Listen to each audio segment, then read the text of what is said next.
Tidak. Kau tidak bersalah, bisik Noah. Suara pria itu sangat amat bergetar karena tangis yang tak kunjung reda. Seumur hidup Noah, inilah kali pertama baginya mengeluarkan air mata sebanyak dan selama ini. Tidak ada yang membuat Noah hancur seperti yang terjadi padanya hari ini. Ya, Noah merasa ia sangat egois karena terlalu menekan Wayne. Padahal di balik bungkamnya Wayne selama ini, dialah yang menjadi penyebab utamanya. Maafkan aku, Wayne. Ucapanku waktu itu pasti membuatmu sangat sedih dan terpuruk, ucap Noah sembari mengelus punggung Wayne yang sesekali masih bergetar. Noah perlahan merenggangkan pelukannya dan menatap wajah Wayne yang tertutup rambut panjang. Noah menyibak rambut itu, dan menyapu lelehan air mata di pipi Wayne. Sekarang aku ada di sini bersama kalian. Kau, Claudio dan Angela sepenuhnya menjadi tanggung jawabku mulai hari ini sampai seterusnya. Jangan khawatirkan apapun. Aku juga mengupayakan semuanya untuk kesembuhan Angela. Aku berjanji padamu, ujar Noah sembari menangkup kedua sisi wajah Wayne. Angela pasti sembuh. Percaya padaku, Noah menganggukkan kepalanya sambil tersenyum tipis dan Wayne pun mengangguk kecil. Mereka yang membuatku kuat. Anak-anakku yang membuatku kuat menjalani hidupku selama ini. Lakukan apapun untuk membuat Angela sembuh dan tidak lagi merasakan sakit, ucap Wayne yang kembali mengeluarkan air mata saat teringat pada kondisi putrinya. Selama hampir 5 tahun ini, kedua anakku selalu menderita. Mereka hidup dalam serba kekurangan dan keterbatasan bersamaku. Terutama Angela yang bahkan tidak pernah pergi kemanapun dari rumah ini, kecuali untuk pergi ke rumah sakit, sambung Wayne. Kau sudah mengetahui mereka sekarang. Tolong bahagiakan mereka. Mereka tidak pernah bahagia saat bersamaku.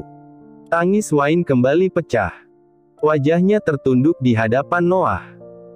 Andai saja Wayne pergi menemui Noah, untuk anak-anaknya, pasti Claudio dan Angela tidak merasakan hidup serba kesusahan seperti sekarang. Seharusnya Wayne tidak peduli apakah Noah telah bersama Rachela atau tidak, Noah berkewajiban memberi kehidupan yang layak untuk kedua anaknya. Tetapi Wayne tidak melakukan itu. Selain karena Noah yang secara tidak langsung telah menolak Wayne dan kedua anaknya, Wayne juga tak mau mengganggu rumah tangga Noah dan Rachela yang ia pikir mereka telah hidup bersama selama 5 tahun ini. Kita akan bersama selamanya. Anak-anak akan bahagia saat Mommy dan dadinya bersama, sahut Noah sembari mengusap air mata Wayne. Aku hanya ingin anak-anakku bahagia, lirih Wayne. Ya, itu pasti. Angela dan Claudio akan menjadi prioritasku mulai saat ini. Begitu juga denganmu. Kau Mommy mereka, dan dengan bersamamulah mereka akan bahagia, timpal Noah.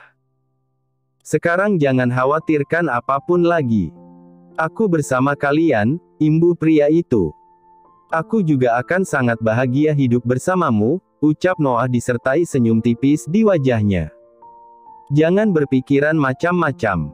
Sungut Wayne dan mendorong kedua bahu Noah agar menjauh darinya. Bukankah sudah aku katakan, anak-anak pasti akan bahagia jika Mommy dan dadinya bersama.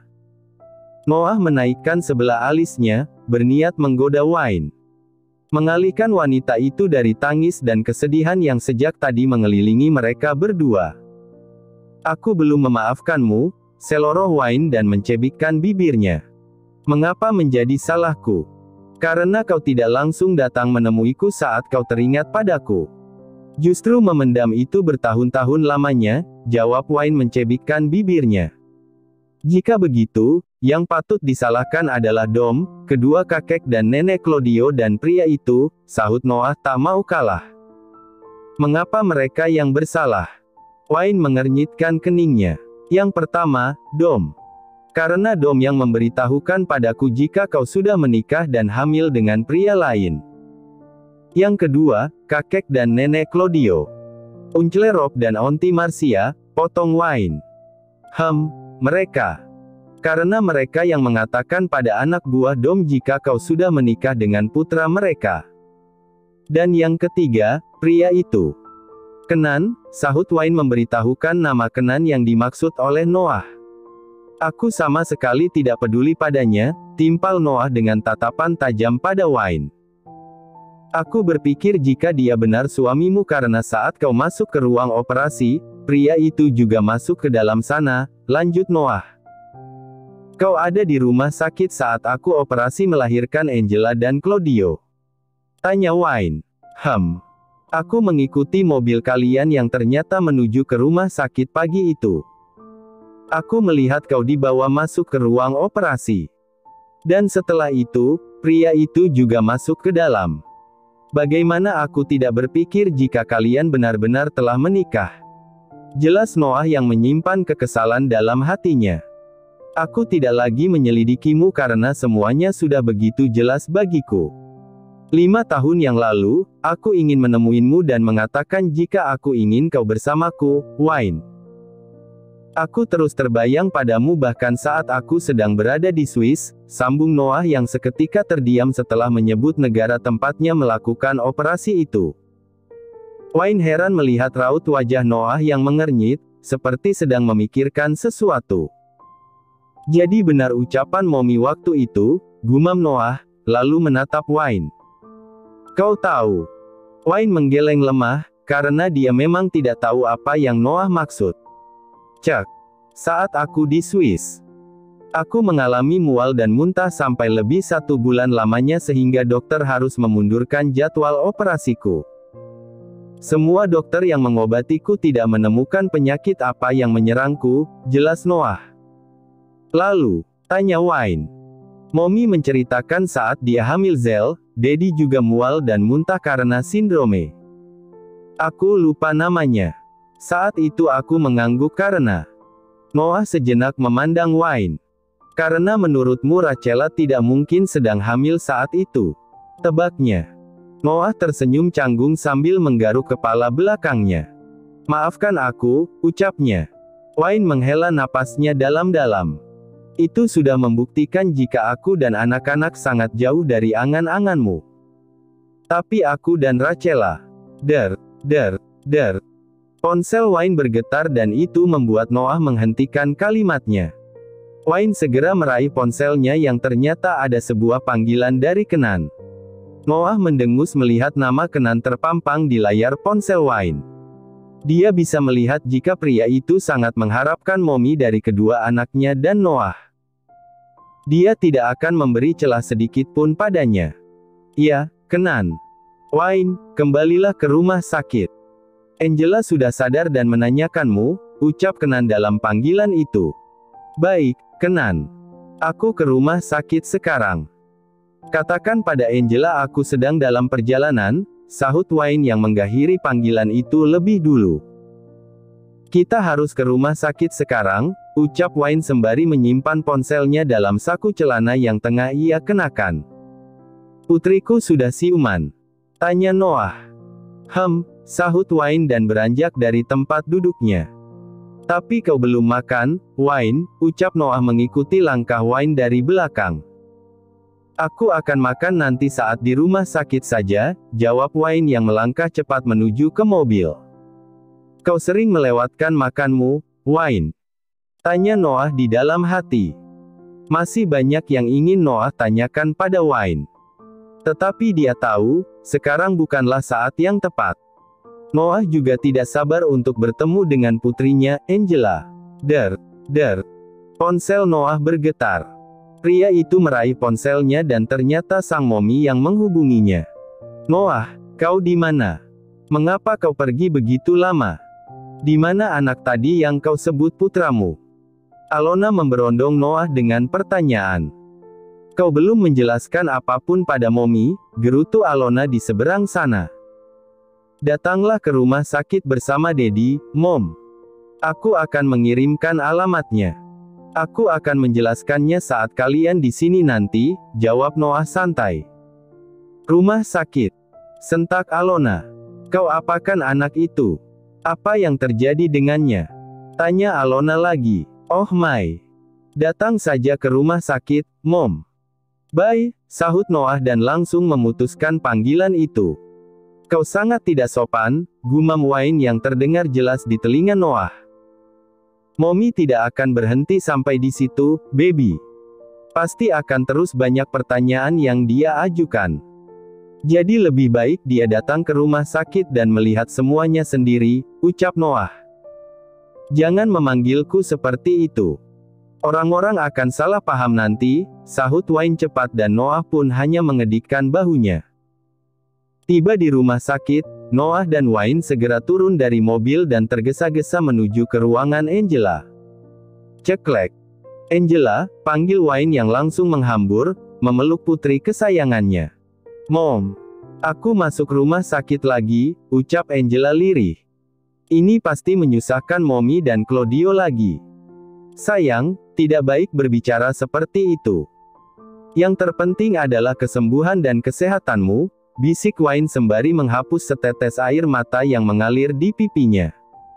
Apa yang kau rasakan sekarang, Kau ingin sesuatu? Tanya Wayne mengelus wajah pucat Angela. Aku hanya ingin Mommy peluk, lirih Angela sambil tersenyum tipis pada sang Mommy. Wayne mengangguk dan memasang senyum untuk putrinya. Senyum yang disertai air mata. Menahan haru dan sedih yang berbaur menjadi satu. Jangan memarahi Claudie, Mom. Claudie hanya ingin membantu Mommy, ucap Angela dalam pelukan Wayne. Aku yang setuju Claudie meninggalkanku di rumah karena aku baik-baik saja tadi. Claudie juga sudah menyiapkan makan dan minum untukku. Jangan memarahinya, Mom, sambung putri cantik Wayne. Claudie hanya ingin meminta izin pada tuan pemilik resort agar mengizinkannya mengumpulkan botol bekas untuk menambah biaya operasiku. Claudie meninggalkanku bukan untuk yang lain, imbuh gadis kecil itu yang membuat Wayne semakin tak bisa menahan air matanya. Ya, sayang, jawab Wayne dengan suara bergetar. Mommy tidak marah pada Claudie. Maafkan Mommy. Mommy yang bersalah pada kalian berdua. Wayne memeluk serta mengecupi wajah Angela yang pucat dan dingin. Di belakang Wayne, Noah tak kuasa menahan air matanya. Dadanya seperti ditusuk-tusuk, sakit dan sesak. Noah tidak bisa lagi membayangkan sesulit apa kehidupan Wayne dan kedua putra-putrinya. Lagi-lagi Noah sangat menyesal karena tidak menuruti kata hatinya untuk menemui Wayne. Lihatlah perjuangan Wayne dan kedua anaknya. Noah bahkan tidak sanggup membayangkan itu. Claudio, putranya yang masih begitu kecil, telah berpikir dewasa untuk membantu sang Mommy dengan mengumpulkan botol bekas untuk biaya operasi saudara kembarnya. Hati Noah sangat sakit mendengar itu. Sedangkan kehidupannya serba mewah dan berkecukupan di Warsawa sana, anak dan wanita yang dia cintai justru terluka dan kesulitan di tanah Jerman. Berulang kali Noah menghapus air matanya yang tak jua surut. Padahal pria itu telah banyak menangis sejak dengan Wayne di rumah tadi dan sampai saat ini, air matanya tak kunjung kering. Terlebih saat mendengar kalimat-kalimat yang keluar dari bibir Angela. Kenan, Marcia dan Rob serta Claudio yang juga ada di ruangan itu pun tak kuasa menahan kesedihan mereka. Masing-masing menghapus air mata yang mengalir di pipi. Suara dan ucapan Angela terasa begitu mengiris hati. Sayang, kau ingin bertemu dengan Daddy, bukan? Tanya Wayne setelah sedikit lebih tenang. Daddy, tanya Angela. Apa Daddy sudah sembuh? Tanya gadis kecil itu lagi. Angguk Wayne dan perlahan melerai pelukannya. Wayne menegakkan tubuhnya, lalu berbalik menatap Noah. Noah pun perlahan maju ke sisi Wayne, menatap wajah cantik Angela dengan derai air mata yang terus mengalir di pipi pria tampan itu. Angela, putriku. Suara Noah bergetar. Tangisnya pecah dan pria itu langsung berhambur memeluk tubuh putrinya. Kali ini tangis Noah tak lagi bisa ia sembunyikan. Noah sama sekali tidak malu mengeluarkan isak tangisnya, meski banyak orang di ruangan itu. Daddy, lirih Angela memanggil Noah. Ya, sayang. Ini Daddy. Maafkan Daddy karena baru menemui kalian sekarang, ucap Noah dan mengecupi wajah Angela. Daddy sudah sembuh? Tanya Angela. Noah hanya mengangguk dengan bibirnya mencebik, menahan tangis yang hampir kembali pecah mendengar pertanyaan polos putrinya. Aku senang jika Dedi sudah sembuh. Itu artinya Dedi bisa tinggal bersama kami, ucap Angela. Noah kembali menganggukkan kepalanya. Dia tidak kuasa menyahuti ucapan Angela karena pasti isak tangis akan kembali luruh. Hati Noah sangat sakit mendengar ucapan Angela yang di saat sakit saja gadis kecil itu memikirkannya. Padahal selama ini Noah baik-baik saja dan justru Angela lah yang sakit. Di depan berangkar Angela, Wayne menangis dalam pelukan Marcia. Kedua wanita itu juga menangis terisak melihat pertemuan Noah dan Angela. Sementara Claudio menangis dalam pelukan Kenan. Ruangan Angela banjir air mata. Aku rindu Dedi, bisik Angela dan Noah pun segera memeluk tubuh kecil putrinya. Aku percaya jika Dedi adalah dadiku, ucap Angela. Parfum ini sama dengan parfum Dedi yang Mommy simpan, imbuhnya. Aku dan Claudio selalu menghirup aroma parfum ini jika rindu Dedi, sambung gadis kecil itu. Tubuh Noah kembali bergetar. Kalimat yang sama telah dia dengar dari Claudio saat di resort tadi. Dan kini Angela kembali mengulang kalimat yang sama. Begitu berartinya Noah bagi kedua anaknya padahal mereka sama sekali belum pernah bertemu. Bagaimana mungkin Noah bisa menahan air matanya? Hatinya sangat sakit dan dia merasa sangat bodoh dan tega kepada kedua darah dagingnya itu, juga Wayne. Terima kasih sudah menonton, guys. Jangan lupa klik like jika kalian menikmati cerita ini. Subscribe untuk update konten seru lainnya, dan tinggalkan komentar di bawah tentang apa yang kalian pikirkan atau cerita apa yang ingin kalian dengar selanjutnya. Dukungan kalian sangat berarti. Sampai jumpa di video berikutnya.